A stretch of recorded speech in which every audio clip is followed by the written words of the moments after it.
అందరికీ నమస్కారం అండి. నా పేరు కృష్ణదీప్తి. నా నీవే నేనై నవల 22వ భాగాన్ని చదువుతున్నాను. మోహనకి కడుపు తిప్పుతున్నట్టుగా ఉంది. వెళ్ళి వాంతి చేసుకుని వచ్చింది. అది చూడగానే అందరూ వేవిళ్ళు అనడం మొదలుపెట్టారు. జానకమ్మ గారిని చూసి, అబ్బా అమ్మా, అసలు అది చెప్పింది వినొచ్చు కదా, దానికి ఏమీ కాలేదు, రీహైడ్రేషన్కి తిన్నది సరిగ్గా అరగలేదు అంతే. ఏం మోహన అడిగాడు శ్రీకాంత్. అవును అన్నట్టుగా తల ఊపింది మోహన, తల వంచుకుని ఇబ్బందిగా చూస్తూ. రే వెర్రినాగన్నా, అదంతా నీకెలా తెలుస్తుందిరా పిచ్చి సన్నాసి అంది నవ్వుతూ కస్తూరి. అయ్యో అక్కా, మేము జాగ్రత్తలు తీసుకుంటున్నాం, అది ఇంకా చదువుకుంటోంది, జీవితంలో ఏదో సాధించాలి అనుకుంటోంది. ఇప్పుడే దాని నెత్తి మీద ఈ బాధ్యతలన్నీ రుద్దాలని నేను అనుకోవటం లేదు అన్నాడు శ్రీకాంత్. అదంతా నాకు తెలియదురా, వెంటనే డాక్టర్ దగ్గరికి తీసుకుని వెళ్ళు, లేదా వాళ్ళని మన ఇంటికి రమ్మను, ఏదైనా డాక్టర్ చూసి చెప్పాల్సిందే అన్నారు జానకమ్మ పంతంగా. అబ్బా ఏంటమ్మా ఇదంతా, చెప్తున్నాను కదా అది కాదు అని అన్నాడు శ్రీకాంత్ గట్టిగా. ఇదంతా వింటూ ఉన్న మోహన ముఖం సిగ్గుతో ఎర్రబడింది. శ్రీకాంత్ వెనకే నక్కి, ఇంకా చాలు మావయ్య, ప్లీజ్ డాక్టర్ని రమ్మను, ఆవిడే వచ్చి చెప్తుంది, లేకపోతే వీళ్ళు నమ్మరు. ఇంతమంది మధ్యలో నన్ను ఇలా నిలబెట్టకు, చాలా చిరాగ్గా విసుగ్గా ఉంది అంది మోహన శ్రీకాంత్ చేతిలో తన చేతిని ఉంచి అతని చెవిలో చిన్నగా. అంతే, అంతటి శ్రీకాంత్ మెత్తబడిపోయాడు. ఆవిడ ఇక్కడికి రావడం కంటే మనం అక్కడికి వెళ్ళడమే సులభం అంటూ, అమ్మా మేం బయలుదేరి డాక్టర్ దగ్గరికి వెళ్తున్నాం, నువ్వు వస్తే బాగుంటుందేమో అన్నాడు శ్రీకాంత్. బాగుంటుందేమో కాదు, మేము కూడా వస్తాం అంటూ సిద్ధమయ్యారు జానకమ్మ భాస్కర్ గారు. కర్మ అంటూ తల కొట్టుకుంటూ మోహనను తీసుకుని హాస్పిటల్కి బయలుదేరాడు శ్రీకాంత్ తల్లిదండ్రులతోటి. శ్రీకాంత్ తను బయలుదేరి వస్తున్నట్టుగా హాస్పిటల్ మేనేజ్మెంట్కి తెలియజేశాడు. శ్రీకాంత్తో పాటు అతని తల్లిదండ్రులను కూడా చూడగానే వర్క్ చేస్తున్న డాక్టర్లంతా లైన్లో నిలబడి విషయం తెలుసుకొని వారందరినీ గైనకాలజిస్ట్ దగ్గరికి పంపించారు. గైనకాలజిస్ట్ ముందు మోహన కంప్లైంట్స్ అన్నీ విని ప్రెగ్నెన్సీ అని అనుకుంది. కానీ ఆమె మిగిలిన కంప్లైంట్స్ ఏవీ కూడా గర్భిణీ లక్షణాలు కావు. వెంటనే యూరిన్ టెస్ట్ చేయించింది. దానిలో నెగిటివ్ వచ్చింది. అది చూసిన జానకమ్మ ఉసూరుమంటూ నిరాశపడిపోయారు. వాడిపోయిన భార్య ముఖాన్ని చూసి భాస్కర్ గారు, ఊరుకో జానకి, పిల్లకేదో తేడా చేసింది, పిల్లలదేముంది, ఇంకా వీళ్లే చిన్నపిల్లలు, అప్పుడే వాళ్ళకు పిల్లలేమిటి అన్నారు జానకమ్మ భుజాన్ని తడుతూ. అది కాదండి, రాను రాను తగ్గిపోయే వయసే కానీ ఓపికలు వచ్చే వయసు కాదుగా, ఈ మాత్రం ఓపిక ఉండగా కొడుకు పిల్లలను కూడా చూసి ఆనందిద్దామని అనుకున్నాను. కాపురం మొదలైన చాలా ఏళ్లకు కానీ మనకి పిల్లలు పుట్టలేదు. కనీసం మన కొడుకుకైనా పెందరాళ్లే పిల్లలు పుడతారు అని అనుకుంటే దేవుడు నాకు ఆశ పెట్టి ఆడుకుంటున్నాడు అంది ఆవిడ భారంగా బాధగా. చెకింగ్ రూమ్ నుంచి బయటకు వచ్చిన మోహన వాళ్ళిద్దరి మాటలను విని బాధతో తల ఉంచుకుంది. అక్కడే ఉన్న శ్రీకాంత్ అదంతా విని, ఏంటి కదా, ఎంతమందిని కందాం అనుకుంటున్నావేంటి అడిగాడు మోహన భుజాల మీద చెయ్యి వేసి. చిప్పో మావయ్య అంది మోహన. ఇంతలో ఆమెకు మళ్ళీ కళ్ళు తిరిగాయి. వెంటనే మోహనకు రకరకాల టెస్టులు జరిగాయి. మోహనను వెంటనే స్పెషల్ వార్డు లోపల ట్రీట్మెంట్ ఇవ్వడం మొదలుపెట్టారు. భాస్కర్ గారు జానకమ్మ ఏమవుతోందో అర్థం కాక ఓ పక్కన నిలబడిపోయారు. ఇంచుమించు 2 గంటల తర్వాత మోహనకు చేసిన హెల్త్ చెకప్ల రిజల్ట్ వచ్చింది. రిజల్ట్ చూసిన డాక్టర్ గారికి కూడా తల తిరిగిపోయింది. ఏం చెప్పాలో తెలియక మౌనంగా ఉండిపోయారు. భాస్కర్ గారు శ్రీకాంత్ డాక్టర్ దగ్గరికి వచ్చి, ఏమైంది డాక్టర్ అంటూ అడిగారు. శ్రీకాంత్, నీకెలా చెప్పాలో తెలియటం లేదు, అసలు ఎలాగ జరుగుతుందో అంటూ గట్టిగా ఊపిరి తీసుకుని కళ్ళజోడిని తీస్తూ, మోహనకు స్లో పాయిజన్ ఇవ్వడం జరుగుతుంది, కానీ ఈ విషయం ఇంత త్వరగా బయటపడుతుందని చేసే మనుషులు అనుకుని ఉండకపోవచ్చు. ఇదే కనుక జరిగి ఉన్నట్లయితే ఆమె గర్భాశయం మీద ఈ స్లో పాయిజన్ రిజల్ట్ పడి ఆమె గర్భవతి అయ్యే అవకాశాలు కూడా దెబ్బతిని ఉండేవేమో. ఎవరో ఏమిటో అనేది తెలుసుకోవాల్సిన బాధ్యత మీదే. ప్రస్తుతానికి ఆమె శరీరంలో ఉన్నటువంటి ఆ విషానికి విరుగుడు ఇంజెక్షన్ చేశాం. కనీసం 2 రోజులు ఆమె హాస్పిటల్లో ఉండడం మంచిది. ఆ తర్వాత నమ్మకం ఉన్నవాళ్ళు, మీ వాళ్ళు అనుకునే వాళ్ళు ఆమెను కొద్ది రోజులైనా జాగ్రత్తగా చూసుకోవటం మంచిది. ఏది ఏమైనా మీరు చాలా జాగ్రత్తగా ఉండాలి. మీ చిన్నతనంలో కూడా ఇలాంటివి చాలా జరిగాయి. మళ్ళీ మోహన దగ్గర జరుగుతున్నాయి. పెద్ద పెద్ద ఇళ్లల్లో ఇలాంటివన్నీ మామూలే. తెలివిగా ఆలోచించాలి కానీ కంగారు పడే ఉపయోగం ఏమీ ఉండదు కదా అన్నారాయన. అంతా విన్న శ్రీకాంత్కి నోటి వెంట మాట రాలేదు. ఇంచుమించుగా భాస్కర్ గారి పరిస్థితి కూడా అదే. ఇదంతా అసలు ఇంట్లో వాళ్ళకి ఎలా చెప్పాలి? కళ్ళ ముందు నవ్వుతూ తిరిగేటటువంటి మనవరాలు, కూతురు కన్నా ప్రేమగా గుండెల మీద పెంచుకున్న మనవరాలు ఎన్ని రోజుల నుంచి ఈ బాధపడుతోందో వెర్రిపిల్ల. ఆయన గుండె బరువెక్కిపోయింది. అయినా ఆయన జాగ్రత్తగా ఆలోచించారు. డాక్టర్ గారు, మేము మా ప్యాలెస్కి వెళ్ళిపోతాం. మాతో నమ్మకమైన డాక్టర్ని, నర్సుని పంపించండి. ఇక్కడ హాస్పిటల్లో నాకు నమ్మకం లేదండి. మా ఇంటిలోనే మా అమ్మాయికి రక్షణ లేకపోతే హాస్పిటల్లో ఎక్కడుంటుంది చెప్పండి అన్నారు బాధగా భాస్కర్ గారు. భాస్కర్ గారు పెద్దవారు, మీరే అలా అయిపోతే చిన్నపిల్లలు, వాళ్లకు ధైర్యం చెప్పేందుకు ఎవరుంటారు చెప్పండి. మన అదృష్టం, పిల్లకేమీ కాకముందే విషయం బయటపడింది. కాకపోతే కొద్ది రోజులు ఆమెకు అలసట, నిద్రలేమి, కడుపులో మంట, వాంతులు, నీరసం, అజీర్ణం ఇలాంటి సమస్యలు చాలా ఉండవచ్చు. కంగారు పడకుండా జాగ్రత్తగా మందులు వాటితే సరిపోతుంది చెప్పారాయన.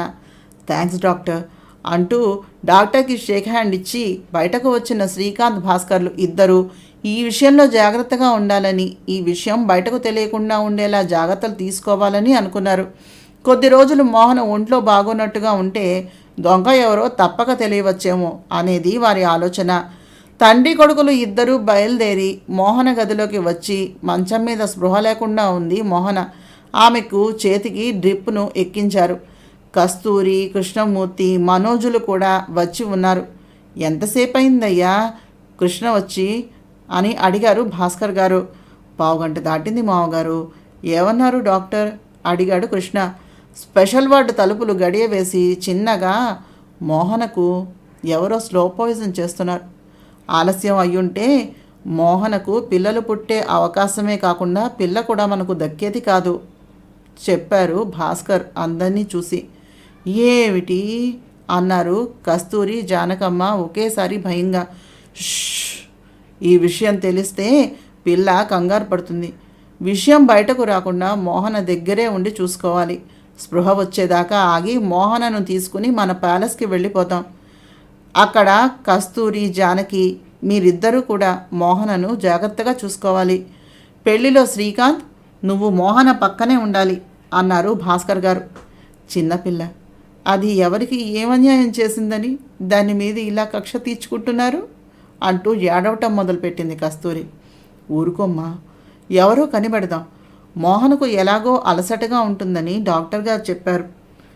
మోహనకి అలాగే ఆరోగ్యం బాగాలేదని, ఇంకా కొత్తగా ఇబ్బందులు వస్తున్నాయని అందరికీ తెలిసేలాగా చూస్తూ ఉండండి. ఎవరు ఈ పనులన్నీ చేస్తున్నారో మెల్లగా దానంతట అదే బయటకు వస్తుంది చెప్పారు భాస్కర్ గారు. మోహన ఆరోగ్యం బాగుపడుతుందా? ఇంతకీ ఆ వ్యక్తి ఎవరో శ్రీకాంత్ కనిపెట్టగలడా? మోహనకి స్పృహ వచ్చేటప్పటికి 3 గంటల సమయం పట్టింది. మెలకువ వచ్చి కళ్ళు తెరవగానే తన కుటుంబ సభ్యులంతా తన వైపు ఆందోళనగా చూడటం కనిపించింది మోహనకి. కళ్ళు తెరుస్తూనే నవ్వుతూ, ఏమైంది నాకు? చచ్చిపోతానని ఎవరైనా ఏమన్నా చెప్పారా ఏమిటి అడిగింది మోహన. ఏ మాటలే అవి తిక్క శంకరమ్మ, అలా నోటికి వచ్చినట్టు మాట్లాడొచ్చా అడిగింది జానకమ్మ తెచ్చి పెట్టుకున్న కోపంతో. ఆ మాట వినగానే కస్తూరి కళ్ళల్లో నీళ్లు తిరిగాయి. తన కూతురికి ఎవరో విషం పెట్టారు. అదృష్టం బాగుండి తెలిసిపోయింది కానీ లేకపోతే జీవితాంతం గొడ్రాలిగా భారంగా బతుకు గడుపుతూ అనేక రోగాలతోటి ఎప్పుడో కుళ్ళి కృషించి నశించిపోయేదేమో. అందరితోనూ మాటలు అనిపించుకుంటూ ఉండేది. కొద్దిపాటిలో భగవంతుడు కాపాడాడు. జీవితంలో ఏం పుణ్యం చేసిందో తాను తెలియదు కానీ కూతుర్ని అటువంటి కష్టాల నుంచి చూసే కర్మ తప్పింది అనుకుంటూ కళ్ళు ఒత్తుకుంది కస్తూరి. అమ్మా, ఏమైందమ్మా నాకు? ఎందుకలా ఉన్నావు అడిగింది మోహన తల్లి అలా కంటి తడి పెట్టుకోవడాన్ని చూసి. ఏమీ లేదు మోహన, మీ అమ్మ నువ్వు కడుపుతో ఉన్నావు, త్వరలో మనవడినో మనవరాలనో ఇస్తామని తెగ ఆరాటపడిపోయింది. ఇప్పుడేమో కాదని తెలిసి ఏడుస్తోంది. ఆ ముచ్చట ఏదో త్వరగా కానిచ్చేశావంటే ఆ మనవడినో మనవరాలనో ఎత్తుకుని కృష్ణారామ అంటూ కాలక్షేపం చేస్తుంది అన్నారు కృష్ణమూర్తి కూతురు తల నిమురుతూ. ఎందుకమ్మా అంత బాధపడతావు? మావయ్య చెప్తూనే ఉన్నాడుగా మేము జాగ్రత్తలు తీసుకుంటున్నామని. అయినా కనీసం గ్రాడ్యుయేషన్ అయినా పూర్తి కాకుండా తల్లినైతే జీవితంలో హ్యాపీనెస్ ఏముంటుంది చెప్పు? ఇప్పటికే నా వయసు పిల్లలు హాయిగా అటు ఇటు తిరిగి ఎంజాయ్ చేస్తుంటే నా మెడకేమో మావయ్యను తగిలించావు అంది మోహన శ్రీకాంత్ను ఉడికించాలని నాలిక బయట పెట్టి వెక్కిరిస్తూ. కోతి, నీ బుద్ధి మాత్రం మారదే అన్నాడు శ్రీకాంత్ మోహన నెత్తిన మొడుతూ. నాన్న, తాతయ్య చూడండి మావయ్యని, మీ ముందు కూడా నన్ను పట్టుకుని ఎలా కొడుతున్నాడో అంది మోహన వాతావరణం తేలిక చేస్తూ. ఆడపిల్ల మనస్సు అప్పుడు అర్థమైంది మనోజ్కి. శరీరంలో స్లో పాయిజన్ పనిచేస్తూ మోహన ఎంత ఇబ్బంది పడుతోందో డాక్టర్ వివరిస్తే కానీ తెలియలేదు అతనికి. అయినా తన కంటి వెంట చిన్న చెమ్మ కూడా రాకుండా వాతావరణాన్ని తేలిక చేయాలని ప్రయత్నించే మోహనను చూసినప్పుడు తన తల్లిదండ్రుల కోసం ఆరాటపడే మహతి కనిపించింది ఆ క్షణాన అతని కనురెప్పల ముందు. అవును, మహతి, మోహన, కస్తూరి, కళ్యాణి, జానకి, కోమలి, తన కళ్ళ ముందు ఇంతమంది స్త్రీమూర్తులు తమ తమ వారి కోసమని, తమ అస్తిత్వం కోసమని ప్రయత్నిస్తూ ఇంకెన్ని కష్టాలు ఎదురైనా చిరునవ్వుతో వాటిని దాటుతూ సంఘం కట్టుబాట్లకు తలవొగ్గుతూనే తమ లక్ష్యాన్ని చేర్చుకునే తీరు, దాన్ని చేరుకున్నాక దాని మీద నిలబడే తీరు అతని కళ్ళ ముందు ఒక అద్భుతంలా మెదిరింది. ఎవరన్నారు వీళ్ళని ఆఫ్టర్ ఆడవాళ్ళని? వీరి పరిస్థితుల్లో ఒక్కరోజు తాము ఉంటే వీళ్ళ కష్టం ఏమిటో, వీళ్ళ సామర్థ్యం ఏమిటో అర్థమవుతుంది. హ్యాట్స్ ఆఫ్ అనుకున్నాడు మనోజ్ మనసులో. అంతదాకా ఎక్కడో ఎదురుగుండా కూర్చున్న శ్రీకాంత్ మోహన్ దగ్గరకు వచ్చి తల నిమురుతూ ఎలా ఉంది ఇప్పుడు అడిగాడు. మోహన కళ్ళల్లో చిన్న కన్నీటి చెమ్మ చేతులు కాళ్ళ వైపు చూపించింది. అప్పుడు తేరిపారా చూశాడు మోహనను శ్రీకాంత్. మోహన కళ్ళు లోతుకుపోయాయి. కళ్ళ చుట్టూ నల్లని వలయాలు కనిపిస్తూ ఉన్నాయి. ఈ మధ్యన కాస్త నిద్ర కూడా తగ్గిందని చెప్పాలేమో. ఎర్రని పెదవులు ఎండిపోయినట్టుగా వాడిపోయినట్టుగా ఉన్నాయి. నరాలు తేలి కనిపిస్తున్నాయి కాళ్ళు చేతులు. అందమైన ఆ బుగ్గలపై నిగారింపు తగ్గి ఎన్నాళ్ళయిందో. జుట్టు కూడా చాలా ఊడినట్టుగా కనిపించింది. శ్రీకాంత్ తేరిపార మోహనను చూస్తూ ఉండగా ఆ గదిలో ఉన్న జనాలు ఎంత మెల్లగా ఒకరికి ఒకరు సైగలు చేసుకుని బయటకు నడిచారో వారికే తెలియదు. ఆ దంపతులు అలా ఏకాంతంతో ఉండిపోయారు చాలాసేపు. శ్రీకాంత్ మోహన మంచం మీద కూర్చుని మోహన కళ్ళల్లోకి చూస్తూ ఎలా ఉన్నావమ్మా అడిగాడు మోహన చేతిని తన చేతిలోనికి తీసుకుంటూ. నాకేమైంది మావయ్య, ఇంకా 2 రోజులు టైం ఇవ్వు, అన్నయ్య పెళ్ళికి ఊదరగొట్టేస్తాను అంది మోహన శ్రీకాంత్ చేతిని ప్రేమగా తన బుగ్గలకు ఆనించుకుని. మోహి అంటూ చిన్నపిల్లాడిలా మోహనను కౌగిలించుకుని కళ్ళల్లో తిరిగే నీటిని కంట్రోల్ చేయాలని ప్రయత్నం చేస్తూ ఉండగా శ్రీకాంత్ వేడి నిట్టూర్పులు ఆమె వీపుకు తాకి ఏమిటి మావయ్య ఏడుస్తున్నావా అడిగింది బాధగా. మోహన, నువ్వు లేకపోతే నేను ఉండలేనే, నన్ను ఇలా భయపెట్టకు. నువ్వు ఇలా ఎక్కడ పడితే అక్కడ కళ్ళు తిరిగి పడిపోతే నీకేమవుతుందో అన్న భయంతోనే నా గుండె ఆగిపోయేలా ఉంది. సరిగ్గా రెస్ట్ తీసుకోమంటే తీసుకోవు, పెట్టినది తినమంటే తినవు. నాకు బుద్ధి లేక నిన్ను పెళ్లి చేసుకున్నా, నీతో ఎలాగే వేగేది. వీళ్ళందరికీ బుద్ధి లేక నీకు పిల్లలని గొడవ చేస్తున్నారు. నిన్ను చూసుకోవడానికే నాకు తల ప్రాణాలు తోకలోకి వస్తుంటే మళ్ళీ నీకు పిల్లలు కూడానా అడిగాడు శ్రీకాంత్ కోపము బాధ కలిసిన కంఠస్వరంతో. ఏమిటి మావయ్య ఈ కోపం? ఇప్పుడు నేనేం చేశానని అడిగింది మోహన ముద్దుగా ముఖం పెట్టి. ఏం చేయనట్టు మాట్లాడతావేమే, నన్ను ఎక్కడికి వెళ్ళమంటావు? అంతమంది వర్కర్స్ని పోషించే ఆఫీస్ అది. నిన్నటి దాకా ఒక గోల, ఈరోజు ఇంకో గోల. సరిగ్గా తినవు, సరిగ్గా ఉండవు. నీ గురించి బెంగపెట్టుకుని తిరగటంలోనే నా రోజులు వెళ్ళిపోతున్నాయి. సరే, ఏదైతే అదైంది. ఇక మీదట నేను ఆఫీస్కి వెళ్ళను అన్నాడు శ్రీకాంత్ మొండిగా మోహన పక్కన కూర్చుని. అంటూ చిన్నగా నిట్టూచి ఇప్పుడు నన్ను ఏం చేయమంటావు చెప్పు అడిగింది మోహన అమాయకంగా ముఖం పెట్టి. చెప్తే నోరు మూసుకుని చెప్పినట్టు వింటావా అడిగాడు శ్రీకాంత్. ప్రామిస్ మావయ్య అంది మోహన చిన్నపిల్లల. శ్రీకాంత్ నవ్వుతూ మోహనను దగ్గరకు తీసుకుని, మోహన, నేను చెప్పేదాకా నువ్వు మంచం నుంచి దిగకూడదు. నీకు ఒంట్లో బాగున్నా సరే బాగున్నట్టుగానే ఉండాలి. అమ్మమ్మ పెట్టిన పదార్థాలు మాత్రమే తినాలి. హడావిడిలో ఎంతమంది ఉన్నా సరే నేను, మన కుటుంబ సభ్యులు ఉన్న చోట మాత్రమే నువ్వు ఉండాలి. కనీసం మీ అన్నయ్య పెళ్లి వరకు అయినా. పెళ్లి రోజున మళ్ళీ నీ ఇష్టం చెప్పాడు శ్రీకాంత్. చాలే మావయ్య, అందరూ చుట్టూ తిరుగుతూ ఉండగా, అన్ని ఫంక్షన్లు జరుగుతూ ఉండగా నేను ఒక్కదాన్నే ముసలిదానిలాగా ఏమీ తినకుండా అల్లరి చేయకుండా ఉండాలా?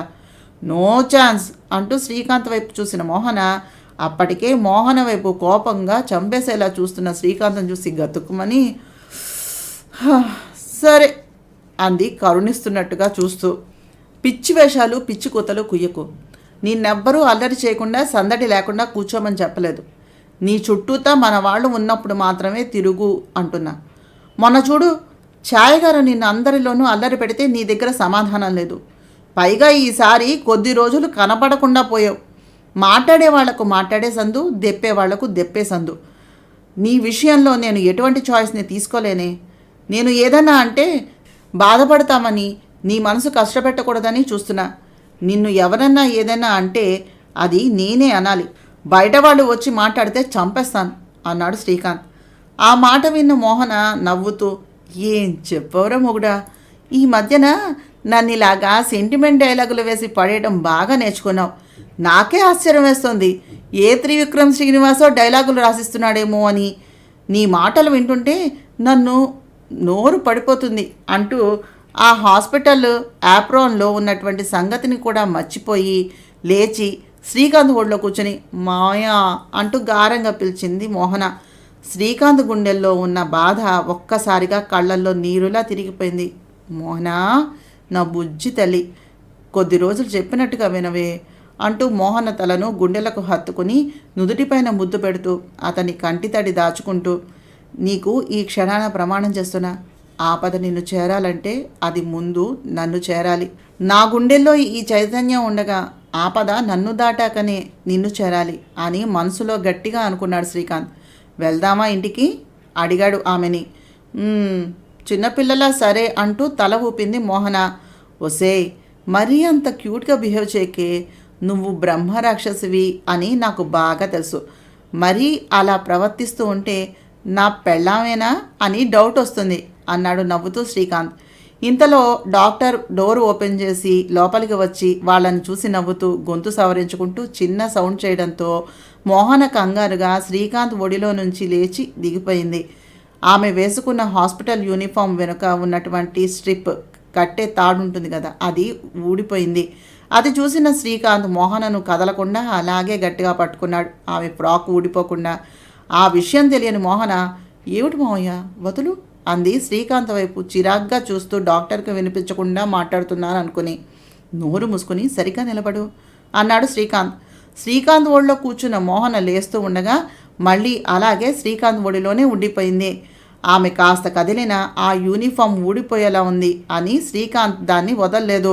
పైగా రూమ్లో నుంచి బయటకు వెళ్ళబోయిన డాక్టర్ గారిని ఆపి, పర్వాలేదు సార్, మీరు వచ్చి చెకింగ్ చేయండి అన్నాడు శ్రీకాంత్.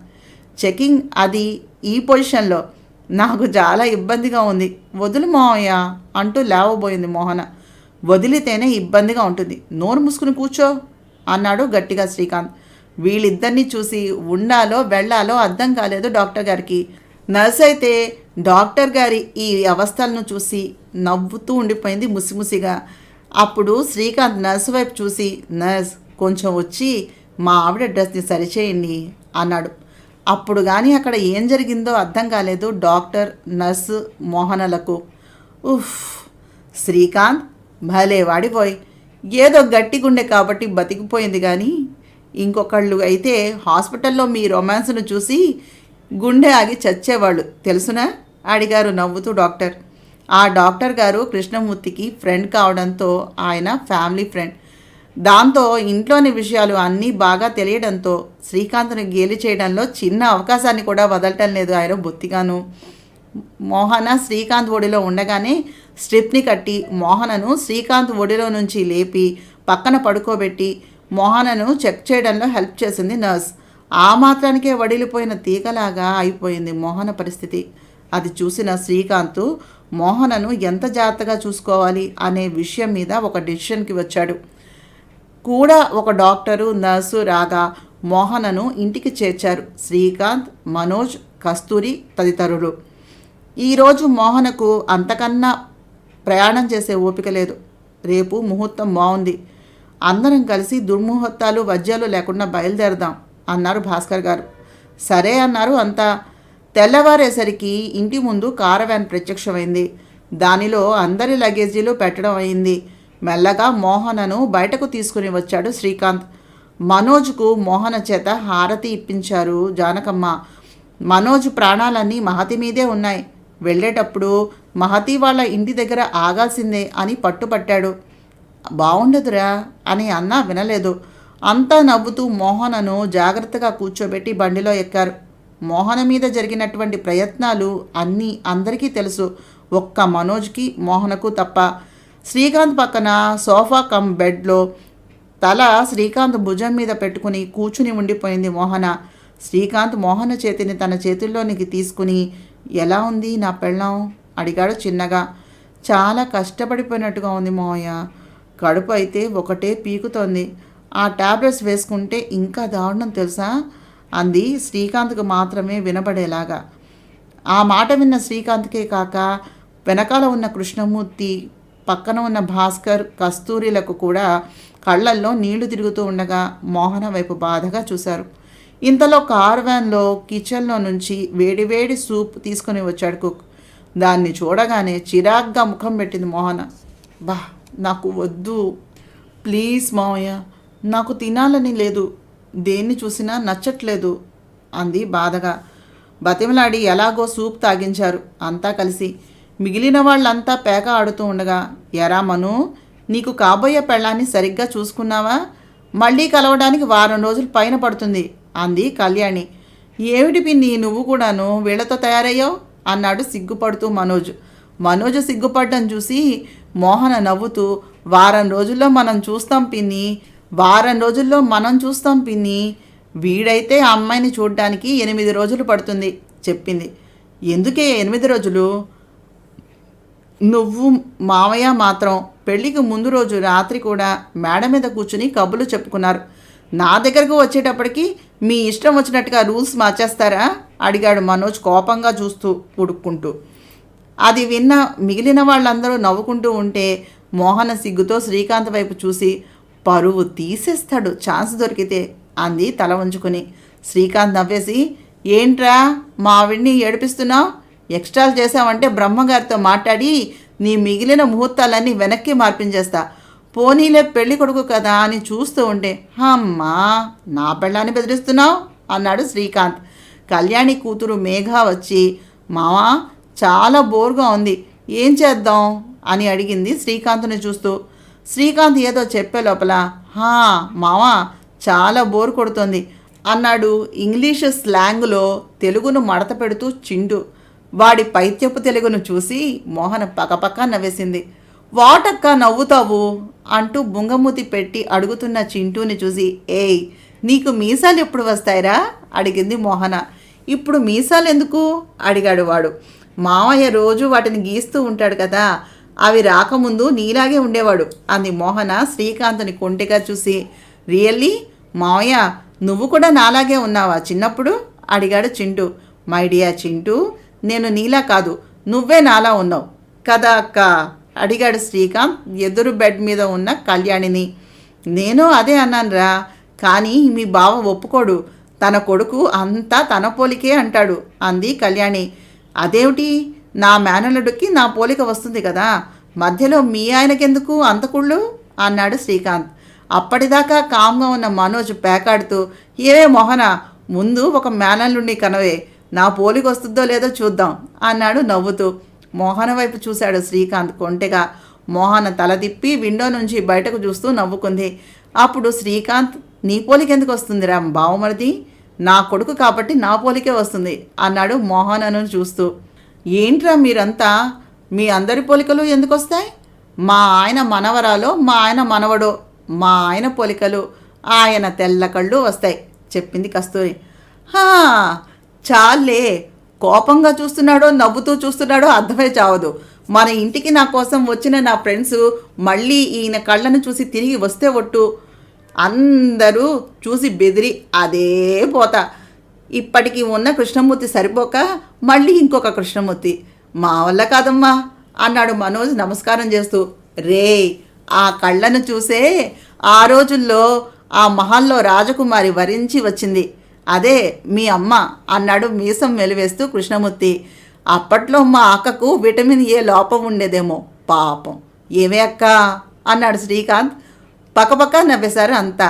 ఏ, మీ ఆయన పోలికలే ఎందుకు వస్తాయి కస్తూరి, మా ఆయన పోలికలు రావచ్చేమో చెప్పారు జానకమ్మ. సరిపోయిందర్రా, ఇంకా కడుపు రాలేదు, కాయ రాలేదు, అప్పుడే నా పోలికలంటే నా పోలికలంటూ కొట్టుకుంటున్నారు. ఇంకా అదేదో నిర్ధారణ అయితే దానిని బతకనిచ్చేలా లేరే అంటూ నవ్వి. ఏమే మోహనా, ఆ పాడు చదువులు అలాగే అవుతూ ఉంటాయి కానీ ఓ పాపడిని కనిపడేవే, అందరి ముచ్చట్లు తీరిపోతాయి. నేను పోయేలోపు నీ కడుపున కాసే కాయను చూసిపోతాను అన్నారు కృష్ణమూర్తి తల్లి మోహన నాయనమ్మ. అబ్బా నాయనమ్మా, ఇలాగే చచ్చిపోతాను ముర్రో అని నా పెళ్లి చేయించేసావు దగ్గరుండి. ఇప్పుడు మెల్లగా నా చేత మిగతా పనులు కూడా చేయించేయాలని స్కెచ్ వేస్తున్నావా? నీలాంటి నాయనమ్మ ఒక్కర్తి ఉంటే చాలు, ఏ ఆడపిల్ల సుఖంగా ఉండదు చెప్పింది మోహన అంత నీరసంలోనూ కోపంతో. ఏమే, నేనేమన్నాను? అయినా నీకేమన్యాయం చేశాను? సుఖంగా మొగుణ్ణి పైట చెంగుకు కట్టుకుని తిప్పుకుంటున్నావు. మీ అమ్మమ్మ బెర్రీ బాగుల్ది కూడా తిప్పుకోవే మనవరాలా అంటుంది.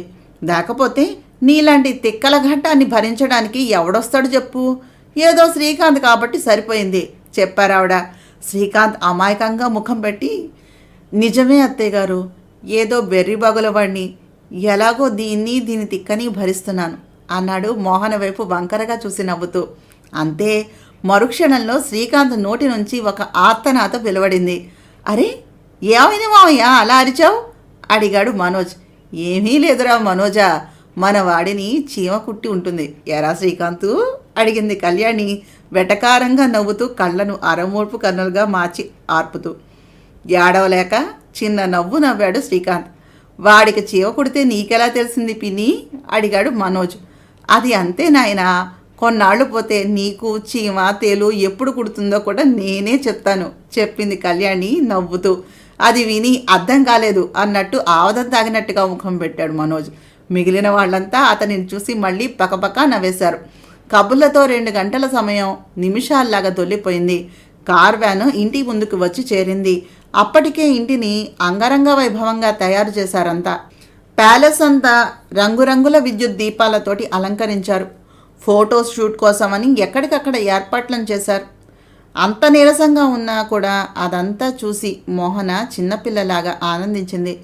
స్విమ్మింగ్ పూల్ దగ్గర పెళ్లి కొడుకుని పెళ్లి కూతురుని విడివిడిగా చేయటానికి వీలుగా అన్ని ఏర్పాట్లను చేశారు. ఆడపిల్లవారికి విడిది ఏర్పాటును గెస్ట్ హౌస్లో చేశారు. భోజనాలు టిఫిన్ల కోసమని తాత్కాలికంగా ఏర్పాట్లు జరిగాయి. మెహందీ ఫంక్షన్ కోసం తోటలో, రిసెప్షన్ కోసం ఇంటి ముందు, బ్యాచిలర్ పార్టీ కోసం టెర్రస్ మీద, ఇలా చాలా ఏర్పాట్లను చేశారు. అవి అన్నీ చూసిన మోహన శ్రీకాంత్ వైపు కోపంగా చూసింది. ఆ సంగతి ముందే ఊహించిన శ్రీకాంత్, ప్లీజ్ అలా చూడకు, భయం వేస్తోంది అన్నాడు మోహన గడ్డం పట్టుకుని. మోహన కోపంతో మూతి బిగించింది. పోనీ నా కొడుకును మళ్ళీ పెళ్లి చేసుకోవే పిల్ల అన్నారు భాస్కర్ గారు నవ్వుతూ మోహన వైపు చూసి. పోతాతయ్య, నీ కొడుకును ఒకసారి పెళ్లి చేసుకుంటేనే నా బతుకిలా ఉంది, అది సరిపోనట్టు మళ్ళీనా జనాలు నవ్విపోతారు అంది మోహన ముఖం ఎర్రబడుతూ ఉండగా. ఎవరే నవ్వేది, చెమడాలు ఓడదీయను అన్నారాయన మీసాన్ని మెలివేస్తూ. నిజంగా ఫైట్ సీన్కి ప్రిపేర్ అయిపోయిన వాడిలాగా నవ్వుతోంది కానీ నిలబడే ఓపిక లేక మోహన ముఖం వాడిపోయింది. అది గమనించిన శ్రీకాంత్, పద మన గదిలోకి తీసుకెళ్తాను అంటూ మోహనను 2 చేతులతో ఎత్తి ఇంటి లోపలికి తీసుకుని వెళుతూ ఉండగా, ఉండరా అక్కడే అంటూ హారతి పళ్ళెం పట్టుకుని వచ్చారు జానకి, కస్తూరి. ఎర్రనీళ్లు తెచ్చి దిష్టి తీసింది కస్తూరి. శ్రీకాంత్ మోహనను తీసుకుని తమ గదిలోనికి వచ్చి చిన్నగా మోహనను బెడ్ మీదకు పడుకోబెట్టాడు. అప్పటికే కేర్ టేకర్ ఏసీ వేసి ఉంచడంతో కాస్త సుఖంగా అనిపించింది మోహనకి. మోహనను పడుకోబెట్టి పైకి లేస్తూ ఉన్న శ్రీకాంత్ చేయిని పట్టుకుని, మావయ్య నాతో పాటు నువ్వు పడుకోవా అడిగింది మోహన. ఏమిటి అంతా ఉన్నారు, అప్పుడే బాగోదేమో అన్నాడు శ్రీకాంత్ కొంటెగా నవ్వుతూ. కుళ్ళు జోకులు వేయకు, నీకు ఆ ఆలోచన తప్ప వేరే ఆలోచనలు రావా? నన్ను నీ భుజం మీద పడుకోబెట్టుకో చెప్పింది కోపంగా చూస్తూ మోహన. ముందు స్నానం చేసి అంటూ తన డ్రెస్సు విప్పడం మొదలుపెట్టాడు శ్రీకాంత్. హే, ఏం చేస్తున్నావు అడిగింది మోహన. నా పెళ్ళానికి సాయం చేస్తున్నా అంటూ మోహన డ్రెస్సును విప్పడం మొదలుపెట్టాడు శ్రీకాంత్. హే నో అంది మోహన. నో నో ఓన్లీ ఎస్ అంటూ మోహనను ఎత్తుకుని బాత్ టబ్బులోకి దిగాడు శ్రీకాంత్. దొంగి అంటూ శ్రీకాంత్ గుండెల మీద వాలిపోయింది మోహన. ఎవరే దొంగి అడిగాడు శ్రీకాంత్ తన మీద వాలిన మోహనను ఇంకా దగ్గరకు లాక్కుంటూ. నా మొగుడున్నాడే పెద్ద దొంగి, వీడిని దాచుకోవడం రాక అంతమంది ఆడవాళ్ల తిట్లు చాక్లెట్స్ తింటున్నట్టుగా తింటున్నాను పిచ్చిదాన్ని నేను అంటూ శ్రీకాంత్ చేతులను తన చుట్టూ వేసుకుని అతని వైపు తిరిగి, మామయ్య I miss you so much అంటూ శ్రీకాంత్ కళ్ళల్లోకి చూస్తూ పెదవుల మీద ముద్దు పెట్టింది మోహన. నీకు పైత్యం ఎక్కువైందే అంటూ మోహనను కౌగిలించుకుని, ఎలా అయిపోయావో తెలుసా, నువ్వు కళ్ళు తిరిగి పడిపోతే నాకు నిజంగా పిచ్చి పట్టినట్టు అయ్యింది. మోహన, మళ్ళీ మళ్ళీ చెబుతున్నానని ఏమీ అనుకోవద్దు ప్లీజ్. పెళ్ళయ్యేదాకా కాస్త జాగ్రత్తగా ఉండు. కుదిరితే నా చెయ్యి వదిలిపెట్టకు. నిన్ను ఒంటరిగా వదలాలి అంటే నాకు కంగారుగా ఉందిరా అన్నాడు శ్రీకాంత్. నా నీవే నేనే నవలను చదువుతున్నాను. నా ప్రయత్నం మీకు నచ్చినట్లయితే తప్పకుండా మా ఛానల్ సబ్స్క్రైబ్ చేసి షేర్ చేసి లైక్ చేసి కామెంట్ చేయండి. తప్పకుండా విన్నవారు మీ అభిప్రాయాలను తెలియజేయండి. అలాగే సబ్స్క్రైబ్ చేసుకోండి.